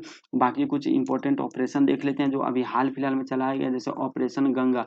ऑपरेशन गंगा यूक्रेन से निकालने के लिए चलाया गया था। ऑपरेशन वंदे भारत है। ऑपरेशन वंदे भारत कोरोना के समय चलाया गया था। ऑपरेशन समुद्र सेतु। ऑपरेशन समुद्र सेतु नौसेना द्वारा चलाया गया था, ठीक है। ऑपरेशन राहत किसके द्वारा?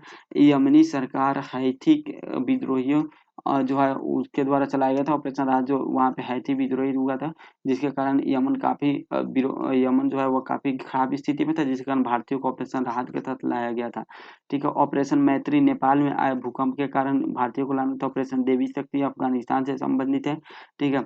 ये आप याद रखिएगा। सब इंपॉर्टेंट जो है ऑपरेशन जो भारतीय सेना के द्वारा भारतीयों को बाहर से लाने के लिए चलाया गया था। 35 नंबर है, बोको हराम क्या है? बोको हराम क्या है? तो यह एक जो है यह बोको हराम एक नाइजीरिया का आतंकवादी संगठन है। ऑप्शन डी राइट आंसर हो जाएगा। कुछ महत्वपूर्ण आतंकवादी संगठन जिससे क्वेश्चन होता है, अल नुसरा फ्रंट, यह सीरिया लेबनान की है।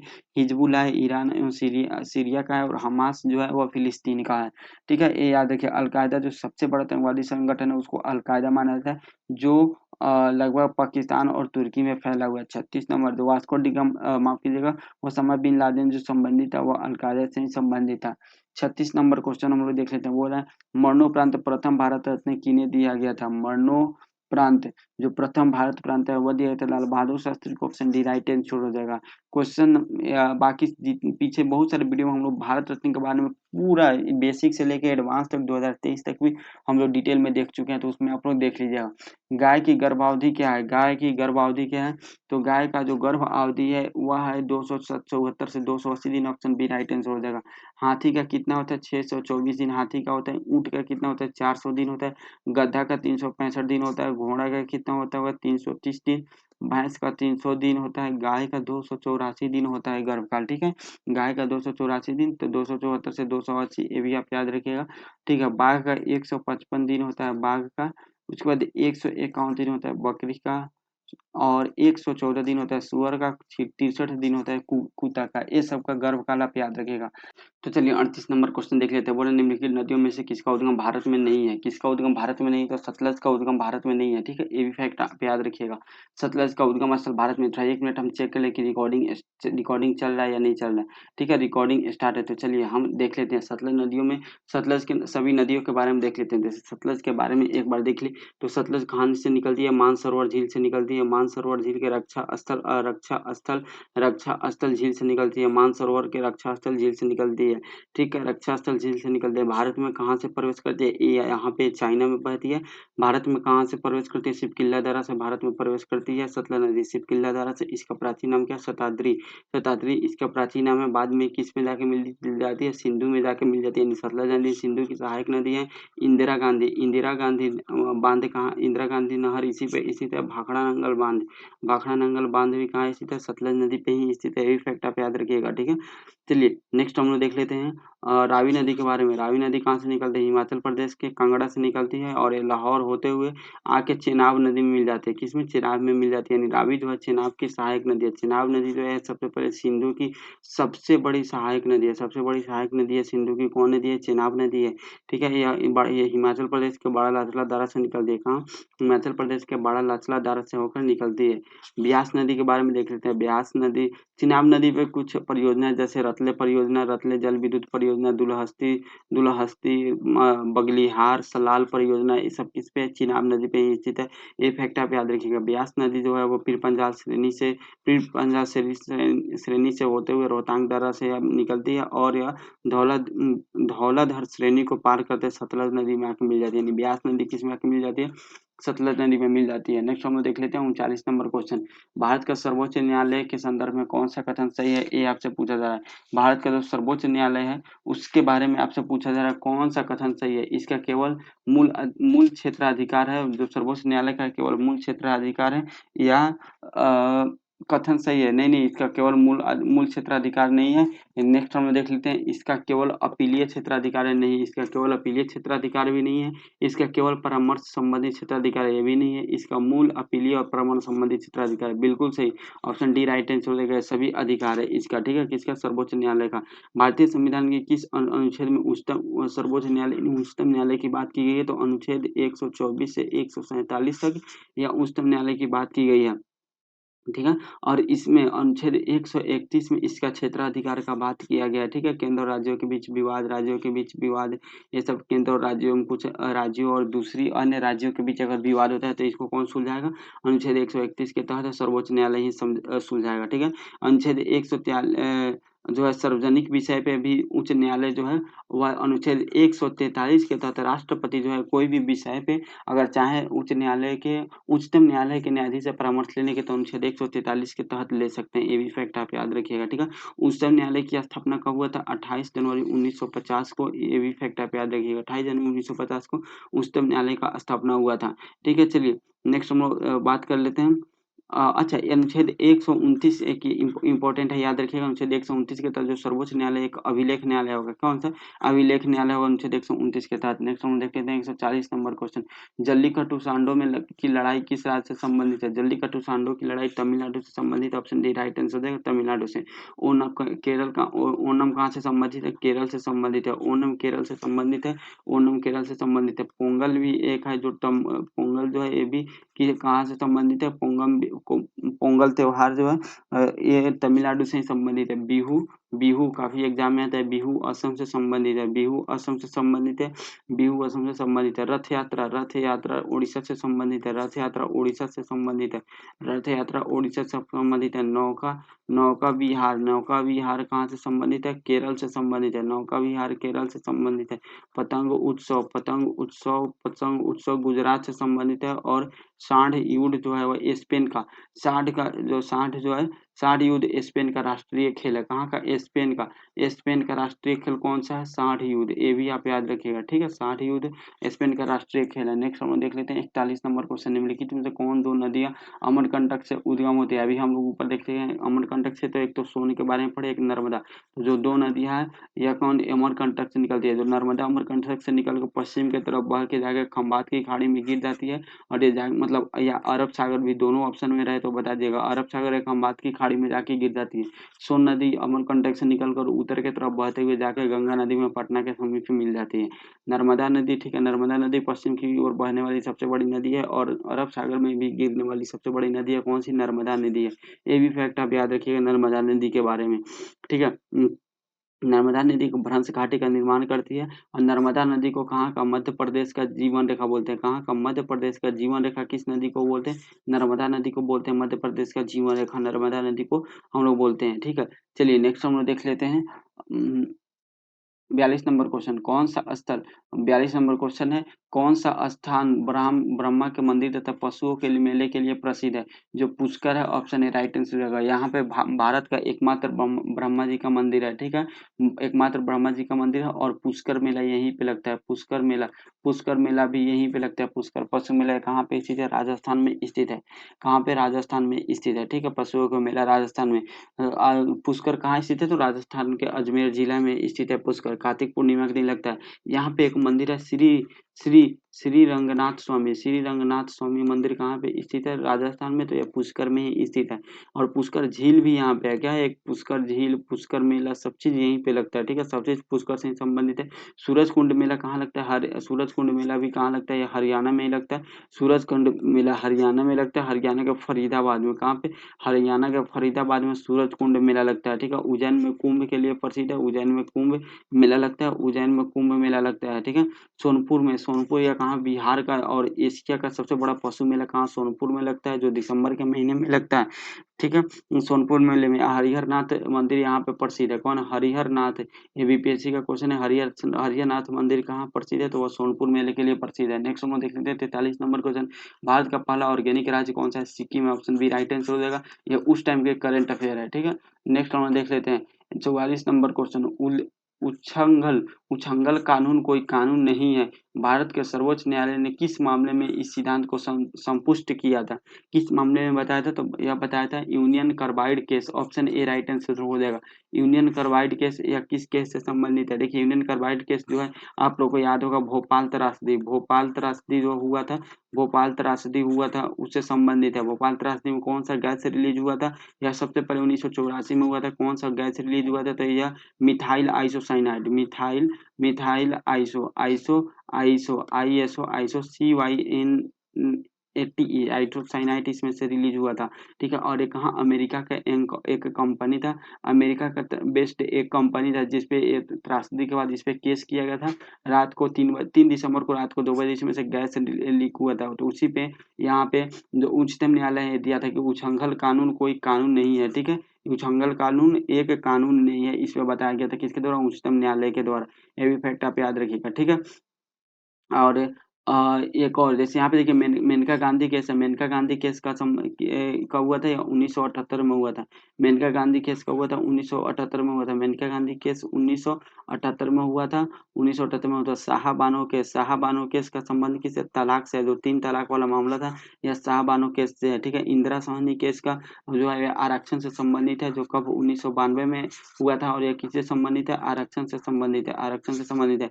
मेनका गांधी केस किससे संबंधित है? तो यह जो है विदेशी जाने से, यानी जो अपना संरक्षण है, अनुच्छेद 21 19 से संबंधित है। मेनका गांधी का कैसे भी फैक्ट आप याद रखिएगा।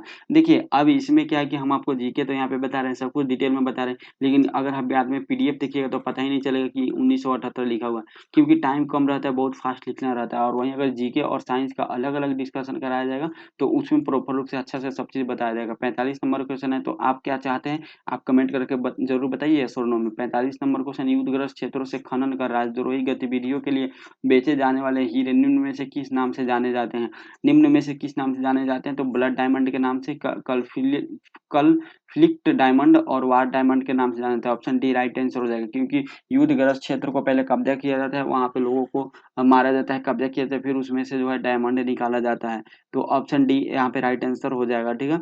और ब्लड डायमंड फिल्म जो है वह 2006 में एडवर्ड जेवी के द्वारा निर्देश किया गया था। ब्लड डायमंड एक मूवी भी है जो इसके द्वारा निकाला गया था। ठीक है। चलिए, लाल रंग के हीरो को ब्लड डायमंड कहा जाता है। जो हीरे लाल रंग का होता है उसको ब्लड डायमंड कहा जाता है। नेक्स्ट हम लोग देख लेते हैं 46 नंबर क्वेश्चन। ठीक है। 46 नंबर क्वेश्चन देख लेते हैं सर। ठीक है। बाकी हीरे में पूर्ण आंतरिक परिवर्तन है, सब हम लोग देख चुके हैं। हीरा कार्बन का अपरूप है, ये भी हम लोग देख चुके हैं। 46 नंबर क्वेश्चन है, ओहरा कमेटी रिपोर्ट जो राजनीति से अपराधीकरण की थी, वोहरा कमेटी के द्वारा दी गई थी। इसके अध्यक्ष श्री एन वोहरा अभी राज्यपाल हैं। अभी राज्यपाल है। उस टाइम का बात किया जा रहा था तो जम्मू कश्मीर के राज्यपाल थे उस टाइम, लेकिन अब जम्मू एंड कश्मीर का उप राज्यपाल कौन है? मनोज सिन्हा है। कौन है? मनोज सिन्हा। मनोज सिन्हा है। ठीक है। मनोज सिन्हा, ये भी फैक्ट आप याद रखिएगा। चलिए नेक्स्ट हम लोग देख लेते हैं। बाकी बाकी जितने भी यहाँ पे है, बाकी जितने राज्य हैं उनका राज्यपाल आप कमेंट करके जरूर बताइएगा। ठीक है। इससे क्या होगा? आपका भी रिवीजन होगा, टाइम भी बचेगा। 47 नंबर क्वेश्चन है, शराबबंदी संविधान की किस धारा में निर्देशित है? जो ये धारा 47 में निर्देशित है। ऑप्शन ए राइट आंसर हो जाएगा। क्यों? क्योंकि संविधान के भाग 4 के राज्य के डीपीएसपी हम लोग बोलते हैं शॉर्ट फॉर्म में, राज्य के नीति निर्देशक के तत्वों में अनुच्छेद 47 में ये बोला गया है कि पोषा स्तर, जीवन स्तर एवं लोक स्वास्थ्य एवं सुधार से संबंधित जो है, जो भी पदार्थ होगा उसकी उस पे बैन लगाना या उसको चालू करना ऐसा राज्य का काम होगा। तो उससे संबंधित है शराबबंदी, क्योंकि हानिकारक है स्वास्थ्य के लिए। ठीक है। ये संबंधित है। ठीक है। चलिए, धारा 47 या अनुच्छेद 47 वो भी बोलिए, दोनों बातें सेम ही है। ठीक है। चलिए, धारा 37 का संबंध किससे? धारा 37 का संबंध संसाधन और इच्छा शक्ति से संबंधित है। धारा 37 अनुच्छेद 45 जो है वह कार्यपालिका और न्यायपालिका के पृथक्करण से है। ये भी फैक्ट आप याद रखिएगा। ठीक है। चलिए नेक्स्ट हम लोग देख लेते हैं 48 नंबर क्वेश्चन। फीफा विश्व कप फुटबॉल 2018 कहाँ आयोजित किया गया था? 2018 वाला बात करता है, तो 2018 का जो आयोजन किया गया था कहाँ पे? रसिया में किया गया था। ऑप्शन बी राइट आंसर हो जाएगा। कहाँ पे? रूस में किया गया था। ऑप्शन बी राइट आंसर हो जाएगा। बाकी जो 2022 में वाला कहाँ हुआ था? कतर में हुआ था। 2022 में कतर में हुआ था। 2026 में कहाँ होगा? यूएसए, मैक्सिको मैक्सिको और कनाडा में होगा। ठीक है। तो ये फैक्ट आप याद रखिएगा।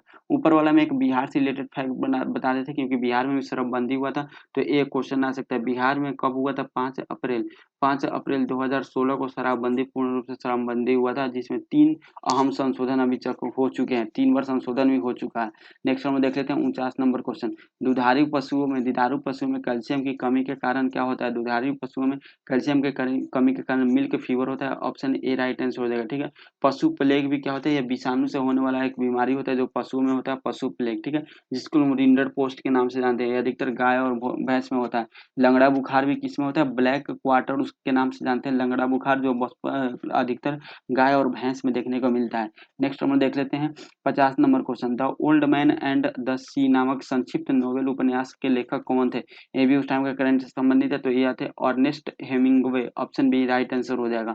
नेक्स्ट हम देख लेते हैं 51 नंबर क्वेश्चन। भारतीय संविधान का कौन सा अनुच्छेद राज्यों में संवैधानिक तंत्र में के असफल होने की स्थिति में राष्ट्रपति शासन का प्रावधान करते हैं? तो वो कौन सा अनुच्छेद? अनुच्छेद 356 के तहत जो है राष्ट्रपति शासन लगाया जाता है। अनुच्छेद 356 के तहत संवैधानिक तंत्र जब असफल हो जाते हैं तब राष्ट्रपति शासन लगाया जाता है। ठीक है। अनुच्छेद 356 के तहत है। अनुच्छेद 356 के तहत अनुच्छेद 355 में क्या नहीं था, अनुच्छेद 355 में एक अनुच्छेद 355 इम्पोर्टेंट है क्योंकि इसमें बताया गया कि जो भी राज्यों की सुरक्षा बाहरी और आंतरिक रूप से करना किसका, वह केंद्र सरकार का दायित्व होगा। ठीक है, अनुच्छेद 355 के तहत ये बताया गया है।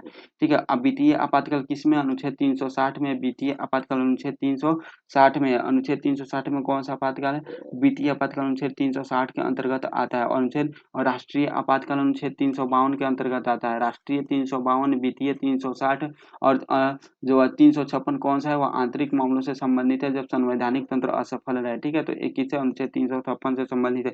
3 प्रकार का आपातकाल लगाया जाता है हमारे संविधान के द्वारा हमारे देश में। ठीक, चलिए हम लोग नेक्स्ट देख लेते हैं, 52 नंबर क्वेश्चन देख लेते हैं। बोल रहा है भारत में जेनेटिक के रूप से परिवर्तित किसी फसल का व्यापारिक उत्पादन के लिए अनुशंसित किया गया है, वह कौन सा फसल है, तो वह है BT cotton. Option C right answer है। बीटी कॉटन एक कपास का एक नस्ल है। ठीक है, कपास का नस्ल है जिसमें बेसिलस यूरिनजिएंसिस बीटा इसमें जो है वह जीवाणु पाया जाता है। ये भी फैक्ट आप याद रखिएगा। ठीक है, ये जो जेनेटिक से आया या परिवर्तित किया गया बीटी कॉटन को बनाया गया है। ठीक, चलिए नेक्स्ट हम लोग देख लेते हैं। इसको हम लोग इसका जीन जो है बीटी कॉटन का जीन से क्राई आईएसी इसको जीन को नाम दिया जाता है, लेकिन एग्जाम में नहीं आएगा इतना डिटेल में। चलिए 53 नंबर क्वेश्चन है, नोबेल पुरस्कार किस देश के द्वारा दिए जाते हैं। नोबेल पुरस्कार जो होता है वो स्वीडन के द्वारा दिए जाते हैं। ऑप्शन बी राइट आंसर हो जाएगा। कितने क्षेत्र में, 6 क्षेत्र में नोबेल पुरस्कार दिया जाता है। साहित्य में नोबेल पुरस्कार दिया जाता है, साहित्य में नोबेल शांति में दिया जाता है, साहित्य शांति में दिया जाता है, भौतिकी विज्ञान में दिया जाता है। किसमें, भौतिकी विज्ञान में नोबेल पुरस्कार दिया जाता है, भौतिकी विज्ञान में दिया जाता है। ठीक है, रसायन विज्ञान में दिया जाता है, रसायन विज्ञान में दिया जाता है नोबेल पुरस्कार। चिकित्सा विज्ञान में दिया जाता है, चिकित्सा विज्ञान में, चिकित्सा विज्ञान और अर्थशास्त्र में दिया जाता है, और अर्थशास्त्र में दिया जाता है साहित्य, शांति, भौतिकी, रसायन, चिकित्सा और अर्थशास्त्र। टोटल ये 6 क्षेत्र में दिया जाता है नोबेल पुरस्कार। नोबेल पुरस्कार किस तारीख को दिया जाता है, हर साल के 10 दिसंबर को दिया जाता है नोबेल पुरस्कार। ठीक है, कब, 10 दिसंबर को दिया जाता है। इसमें कितना, 1 करोड़ की राशि दी जाती है नोबेल पुरस्कार में, 1 करोड़ की राशि दी जाती है। और शांति का नोबेल पुरस्कार छोड़ के बाकी जो पांचों है यानी साहित्य, भौतिकी, रसायन, चिकित्सा और अर्थशास्त्र, ये सब नोबेल पुरस्कार किसके द्वारा दिया था, स्टॉकहोम में दिया जाता है। कि यहाँ पे स्टॉकहोम में। बाकी शांति का नोबेल पुरस्कार कहाँ दिया जाता है, ओस्ले में दिया जाता है। ओस्ले में, ओस्ले कहाँ है, तो नॉर्वे की, सॉरी ओस्ले कहाँ से, ओस्ले नॉर्वे की राजधानी है। कहाँ पे, नॉर्वे की राजधानी है। पहले देखिए जो ये नोबेल पुरस्कार कब से देना स्टार्ट किया गया था, नोबेल पुरस्कार जो है वो 1901 से देना स्टार्ट किया गया था। ठीक है, 1901 से दिया गया था। किनके याद में, अल्फ्रेड नोबेल के याद में। अल्फ्रेड नोबेल के याद में ये कौन थे, तो ये डायनामाइट का आविष्कार किए थे। किसका, डायनामाइट का, डायनामाइट का आविष्कार किए थे कौन, अल्फ्रेड नोबेल। और ये कब किए थे, डायनामाइट का आविष्कार 1867 में इन्होंने किए थे। ठीक है, और इसी की याद में 1901 से नोबेल पुरस्कार दिए जाने लगा, 1901 से। लेकिन जो अर्थशास्त्र का नोबेल पुरस्कार है वो 1969 से फर्स्ट टाइम दिया गया था, यानी 1968 में इसका घोषणा हुआ था कि अर्थशास्त्र का नोबेल पुरस्कार दिया जाएगा। नेक्स्ट हम देख लेते हैं 54 नंबर क्वेश्चन, बनारस हिंदू विश्वविद्यालय के एक्ट 1915 से बनारस हिंदू विश्वविद्यालय की स्थापना का मार्ग प्रशस्त हुआ। इसके संस्थापक कौन थे, पंडित मदन मोहन मालवीय थे। ऑप्शन सी राइट आंसर हो जाएगा। ठीक है, पंडित मदन मोहन मालवीय के द्वारा। अच्छा, ये तो इसमें संस्थापक थे। उद्घाटन इसके किसके द्वारा किया गया था, तो उस टाइम के जो वायसराय थे इनके द्वारा उद्घाटन किया था। तो उस टाइम के वायसराय कौन है, लॉर्ड हार्डिंग द्वितीय। लॉर्ड हार्डिंग जो द्वितीय है, इनके द्वारा इसका क्या किया गया था, इनके द्वारा इसका उद्घाटन किया गया था। पंडित मोहन मालवीय को एक और नाम से जाना जाता है, महामना के नाम से जाना जाता है पंडित मदन मोहन मालवीय को। ठीक है, जालियांवाला बाग हत्याकांड का जो जांच समिति बनाया गया था कांग्रेस के द्वारा, उसके अध्यक्ष कौन थे, पंडित मोहन मालवीय ही थे। पंडित मोहन मालवीय एक और चीज में आते थे, जो 1932 में गांधी इरविन माफ कीजिएगा पूना पैक्ट जो हुआ था, जिसमें अम्बेडकर जी और महात्मा गांधी के बीच हुए थे। तो महात्मा गांधी यरवदा जेल में थे, महात्मा गांधी की तरफ से जो है वो समझौता पे हस्ताक्षर मदन मोहन मालवीय के द्वारा किया गया था। उधर से बी आर अम्बेडकर जी के द्वारा किया गया था। ठीक है, ये भी फैक्ट आप याद रखिएगा। हिंदू हिंदू महासभा का स्थापना 1915 में किसके द्वारा किया गया था, हिंदू महासभा की स्थापना 1915 में मदन मोहन मालवीय के द्वारा ही किया गया था। चलिए नेक्स्ट हम लोग देख लेते हैं 55 नंबर क्वेश्चन है, निम्नलिखित कॉलमों में सही मिलान कीजिए। बांदीपुर नेशनल पार्क कहाँ स्थित है, बांदीपुर नेशनल पार्क कर्नाटक में स्थित है। कहाँ पे, कर्नाटक में स्थित है। तो ए का 4 हो जाएगा। ठीक है, ए का 4 किस में है, सी और डी में नहीं है, तो इसको काट दीजिए। ठीक है, पेंच नेशनल पार्क कहाँ स्थित है? पेंच नेशनल पार्क मध्य प्रदेश में स्थित है, यानी इसका 2 हो जाएगा। डी का 2 किस में है? डी का 2 इसमें है, बी में नहीं है, ए में है। ऑप्शन ए राइट आंसर हो जाएगा। अब चलिए इसको देख लेते हैं। Buxa tiger reserve, Buxa tiger reserve Paschim Bengal में स्थित है। माउंट आबू वाइल्ड लाइफ आश्रयनी ये कहाँ स्थित है? तो ये राजस्थान में स्थित है।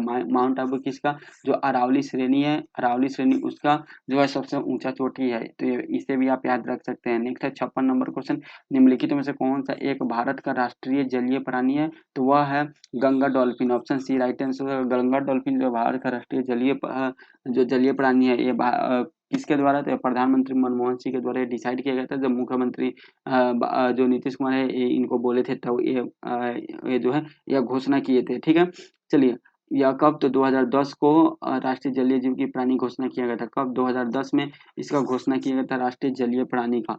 नेक्स्ट हम लोग देख लेते हैं। और यह 2009 में प्रधानमंत्री की अध्यक्षता में मांग की गई थी और 2010 में इसका घोषणा कर दिया गया था कि गंगा डॉल्फिन जो है यह क्या होगा? तो यह राष्ट्रीय जलीय प्राणी होगा, क्योंकि इसका ना धीरे धीरे इसका संरक्षण करना जरूरी है, क्योंकि ये विलुप्त हो रहा है गंगा डॉल्फिन। कभी कभी आप पटना जो है घाट वगैरह पे जाइएगा तो खड़ा रहेगी, तो ऐसे ही आपको जो है डॉल्फिन देखने को मिल जाएगा। ठीक है, राष्ट्रीय डॉल्फिन शोध अनुसंधान केंद्र कहाँ बनाया गया? राष्ट्रीय डॉल्फिन शोध अनुसंधान केंद्र पटना में बनाया गया है। और डॉल्फिन संरक्षण केंद्र कहाँ? डॉल्फिन संरक्षण केंद्र विक्रमशिला विश्वविद्यालय में स्थित है, या विक्रमशिला में अवस्थित है, ये भी याद रखिएगा। विक्रमशिला डॉल्फिन अनुसंधान केंद्र जो है वह क्या करेगा? तो यह गंगा डॉल्फिन का संरक्षण करेगा। डॉल्फिन का वैज्ञानिक नाम क्या है? प्ले प्लेटिनिस्ट गैंगेटिक इसका वैज्ञानिक नाम है, ये भी आप याद रखिएगा। ठीक है, प्लेटिनिस्ट गैंगेटिक इसका वैज्ञानिक नाम है। नेक्स्ट हम देख लेते हैं 57 नंबर क्वेश्चन, निम्नलिखित सुमेलित कीजिए तथा नीचे दिए गए का सही उत्तर चुनिए। खाद्य उत्पादन में वृद्धि किस क्रांति से संबंधित है? तो यह हरित क्रांति से संबंधित है, ये तो सही है। दुग्ध उत्पादन श्वेत क्रांति से संबंधित है, बी का 3। ए का 1, बी का 3। मत्स्य उत्पादन जो है वह नीली क्रांति से संबंधित है, सी का 2। और उर्वरक का संबंध भूरी क्रांति से, डी का 4। ऑप्शन ए राइट आंसर हो जाएगा। ठीक है, ये भी फैक्ट आप याद रखिएगा। जो हमारे देश में, जो भारत में एक हरित क्रांति के जनक एस एस स्वामीनाथन को माना जाता है, एस एस स्वामीनाथन को माना जाता है। और यह हाल ही में 28 सितंबर 2023 को इनका निधन हो गया। ये भी फैक्ट आप याद रखिए, करंट अफेयर है। ठीक है, और ये कहाँ से शुरुआत किए थे? पंतनगर कृषि विश्वविद्यालय से इन्होंने शुरुआत किए थे। ठीक है, कौन? जो हरित क्रांति का शुरुआत यहीं से किए थे। कौन? तो एस एस स्वामीनाथन जो है, एस एस स्वामीनाथन किए थे। और सबसे पहले इसमें सर्वाधिक उत्पादन किसमें? गेहूं में सर्वाधिक उत्पादन, सर्वाधिक वृद्धि देखने को मिला था। वर्गीज कुरियन जो है वो श्वेत क्रांति से कौन संबंधित है? वर्गीज कुरियन है, जो एग्जाम में आता है। वर्गीज कुरियन जो 1970 में श्वेत क्रांति चलाए थे, इनको मिल्क मैन ऑफ इंडिया के नाम से जानते हैं। मिल्क मैन ऑफ इंडिया या अमूल के नाम से भी इनको जानते हैं। ठीक है, और नॉर्मन बोरलो अगर पूछेगा नॉर्मन बोरलो जो है विश्व में हरित क्रांति के जनक कौन? नॉर्मन बोरलो है। ठीक है, याद रखिएगा। 58 नंबर क्वेश्चन है, हरा सूचकांक विकसित किया गया है। हरा सूचकांक किसके द्वारा विकसित किया गया? तो संयुक्त राष्ट्र पर्यावरण कार्यक्रम द्वारा विकसित किया गया। ऑप्शन ए राइट आंसर हो जाएगा। यह स्टॉक मार्केट इंडेक्स को बताता है। नेक्स्ट हम देख लेते हैं। चलिए 59 नंबर क्वेश्चन है, निम्नलिखित में से किस वाद में भारतीय संविधान के मूलभूत ढांचे की अवधारणा प्रतिपादित की गई थी? यह किसी भी विवाद में नहीं बताया गया था। ठीक है, किसी भी विवाद में। देखिए हुआ क्या था कि जो संविधान के मूलभूत ढांचे में की अवधारणा का प्रतिपादित किया गया था, किसमें? केशवानंद भारती केस में। किसमें? केशवानंद भारती केस में। केशवानंद भारती केस कब हुआ था? यह 1973 में हुआ था, केशवानंद भारती केस। ठीक है, 1973 में हुआ था केशवानंद भारती केस, अभी याद रखिएगा। ठीक है, और देखिए ये जो है संविधान के मूलभूत ढांचे से संबंधित दो केस याद रखिएगा। एक तो 1967 में केस हुआ था, जिसका नाम है गोलकनाथ। किसका? क्या? गोलकनाथ वर्सेस पंजाब। गोलकनाथ वर्सेस पंजाब राज्य के विवाद में संसद ने मौलिक अधिकार में परिवर्तन नहीं कर सकता है, ये बोला था। जो सुप्रीम कोर्ट के द्वारा बोला गया था कि जो संसद है यह मौलिक अधिकार में परिवर्तन नहीं कर सकता है। फिर उसके बाद 1973 में यह हुआ, जिसमें सरकार बोला कि सरकार के द्वारा उच्चतम न्यायालय के द्वारा यह बोला गया था कि संविधान का आधारभूत ढांचा जो है, जिसमें 395 अनुच्छेद है, इसको कोई चेंज नहीं कर सकता। ऐसा कभी नहीं होगा कि 395 395 से 396 अनुच्छेद हो जाए, ऐसे कभी नहीं होगा। हाँ, अगर आपको संशोधन करना है तो संशोधन कीजिए, और जैसे उसमें है A B C D करके आप उसमें बढ़ाते रहिए, लेकिन जो मूलभूत ढांचा है, मूलभूत ढांचा क्या हुआ, जो हम लोग का 22 भाग है, 395 अनुच्छेद है, 12 अनुसूची, ये सब जो मूलभूत ढांचा है इसमें आप चेंज करने की कोशिश नहीं कीजिए। ठीक है, ये आपका ये बताया गया था किसके द्वारा, तो यह बताया गया था उच्चतम न्यायालय के द्वारा केशवानंद भारती केस में। तो इसी को मूलभूत ढांचा हम लोग बोलते हैं संविधान का। ठीक, चलिए नेक्स्ट हम लोग देख लेते हैं। 1980 में एक केस बता रहे थे जिसका नाम था क्या, मिनर्वा। मिनर्वा मिल्स मामलों में उच्चतम न्यायालय ने बोला था कि न्यायिक समीक्षा संविधान का आधारभूत लक्षण है। ये किसमें बोला था, मिनर्वा मिल्स केस में न्यायिक समीक्षा जो है वह संविधान का आधारभूत आधारभूत आधारभूत लक्षण है। चलिए नेक्स्ट हम लोग देख लेते हैं 60 नंबर क्वेश्चन। बोला संविधान सभा के संवैधानिक सलाहकार कौन थे। संविधान सभा के संवैधानिक सलाहकार के.एम. मुंशी थे। ऑप्शन बी राइट आंसर हो जाएगा, के.एम. मुंशी थे इसके संवैधानिक सलाहकार। ठीक, चलिए नेक्स्ट हम लोग देख लेते हैं किसके। तो यह संविधान सभा के संवैधानिक सलाहकार के.एम. मुंशी थे। और यह जो संविधान सभा का गठन किस पे हुआ था, कैबिनेट मिशन के सिफारिश पे हुआ था। संविधान सभा का गठन कैबिनेट मिशन के सिफारिश पे। और जो संविधान सभा का फर्स्ट बैठक कब हुआ था, 9 दिसंबर 1946 को हुआ था, जिसमें अस्थायी अध्यक्ष डॉक्टर सच्चिदानंद सिन्हा को चुना गया था। फिर उसके बाद 11 दिसंबर 1946 को एक बैठक हुआ था जिसमें अस्थायी अध्यक्ष डॉक्टर राजेंद्र प्रसाद को चुना गया था। संविधान सभा के उपाध्यक्ष कौन थे, संविधान सभा के उपाध्यक्ष H.C. मुखर्जी थे। इंपॉर्टेंट क्वेश्चन एग्जाम में आता है। ठीक है, संविधान सभा का अंतिम बैठक, लास्ट बैठक कब हुआ था, लास्ट बैठक हुआ था 24 जनवरी 1950 को संविधान सभा का लास्ट बैठक हुआ था, जिसमें 284 लोगों ने भाग लिया था और उसमें हस्ताक्षर किए थे। 284 लोगों ने भाग लिया और उसमें हस्ताक्षर किए थे। ठीक है, 26 जनवरी 1950 से लेकर 12 मई 1952 तक जो है वह अंतरिम जो संसद जो हुआ था, अंतरिम सरकार का जो गठन हुआ था, उसी पर जो अंतरिम संसद के रूप में ही कार्य किया था यहाँ पे। ठीक है, बाकी संविधान दिवस कब मनाते हैं, 26 नवंबर को संविधान दिवस मनाते हैं। और संविधान सभा का प्रथम मांग किसके द्वारा किया गया था, एम.एन. रॉय के द्वारा किया गया था। किसके द्वारा, एम.एन. रॉय के द्वारा प्रथम संविधान सभा का मांग किया गया था। नेक्स्ट हम लोग देख लेते हैं 61 नंबर क्वेश्चन। निम्नलिखित में से कौन सी एक समिति ने नागरिकों के मूलभूत कर्तव्य को 1976 में सम्मिलित करने की अनुशंसा की थी।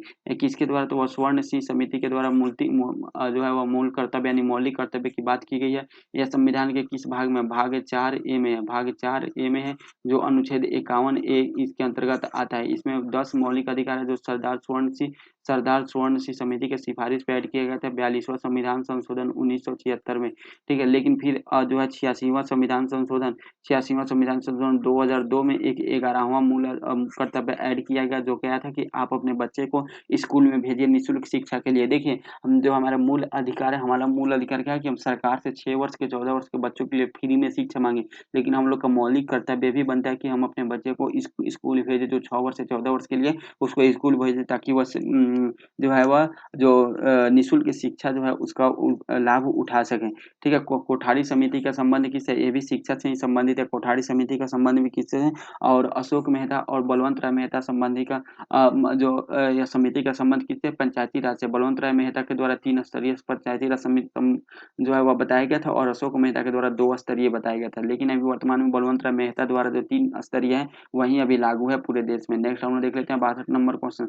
सर्वोच्च न्यायालय का न्यायाधीश अपना पद त्याग कर सकता है पत्र लिखकर।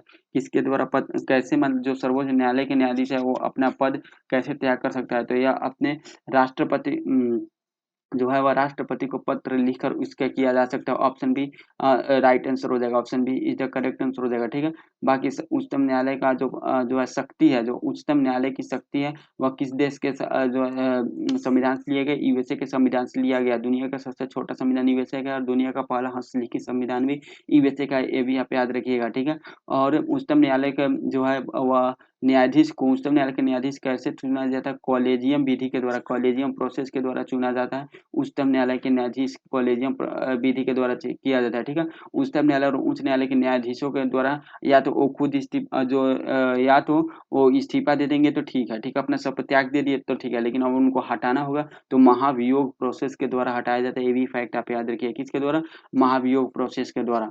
नेक्स्ट हम लोग देख लेते हैं 63 नंबर क्वेश्चन। निर्वाचन आयुक्त के पद से हटाया हटाया जा सकता है, इनको भी महाभियोग के द्वारा ही हटाया जाता है।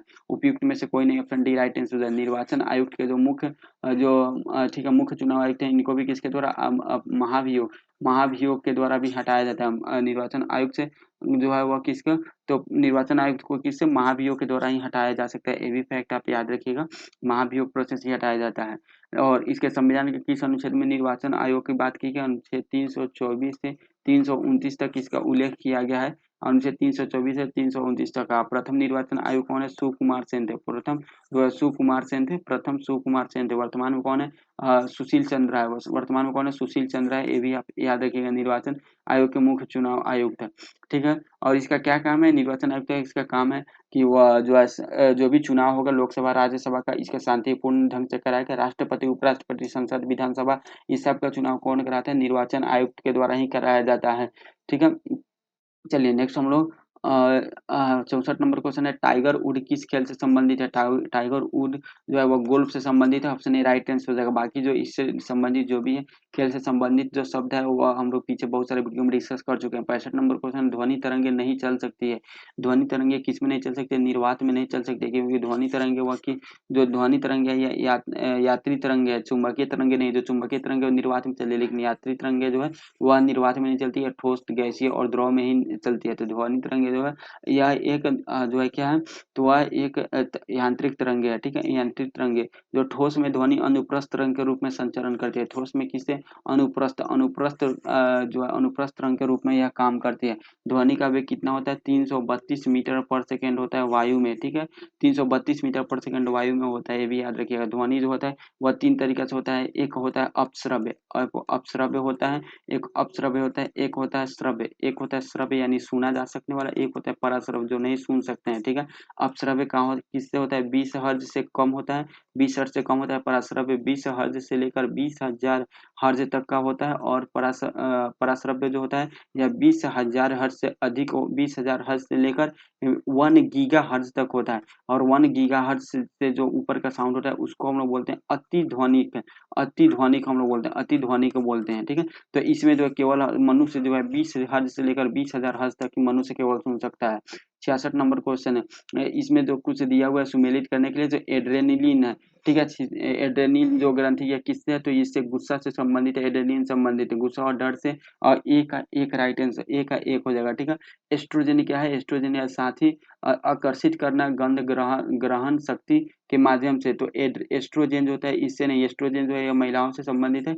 ए का 3 हो जाएगा। ठीक है, ए का 1, बी का 3, ए का 1 और बी का 3, ये दोनों ऑप्शन में है, तो ऑप्शन ए और डी को काट दीजिए। ठीक है, नेक्स्ट है इंसुलिन। इंसुलिन का संबंध किससे, ग्लूकोज से। इंसुलिन का संबंध किससे, ग्लूकोज से। तो सी का 4 किस में है, सी का 4, तो ऑप्शन सी में, ऑप्शन सी राइट आंसर हो जाएगा। बाकी फोरोमोन्स, फोरोमोन्स का संबंध साथ ही आकर्षित करना, गंध ग्रहण आकर्षित, इसका जो है इससे संबंधित है। एड्रेनलिन ग्रंथि को एक और नाम से जाना जाता है fight for flight. Fight for flight हम फाइट फॉर फ्लाइट के हार्मोन के नाम से किसे जानते हैं, एड्रेनलिन हार्मोन को नाम से जानते हैं। ठीक है, याद रखिएगा। नेक्स्ट हम देख लेते हैं 67 नंबर क्वेश्चन क्या बोल रहा है, एक कार्बन क्रेडिट समतुल्य। कार्बन क्रेडिट किसके समतुल्य होता है, तो यह 1000 किलोग्राम का CO2 के समतुल्य होता है। ऑप्शन सी राइट आंसर है, एक कार्बन क्रेडिट। ठीक है, कार्बन के उत्सर्जन को रोकने के लिए क्योटो प्रोटोकॉल का हुआ था, 1997 में क्योटो प्रोटोकॉल हुआ था। नेक्स्ट हम देख लेते हैं 68 नंबर क्वेश्चन, निम्नलिखित में से कौन सा तत्व सोलर सेल का उपयोग में किया जाता है।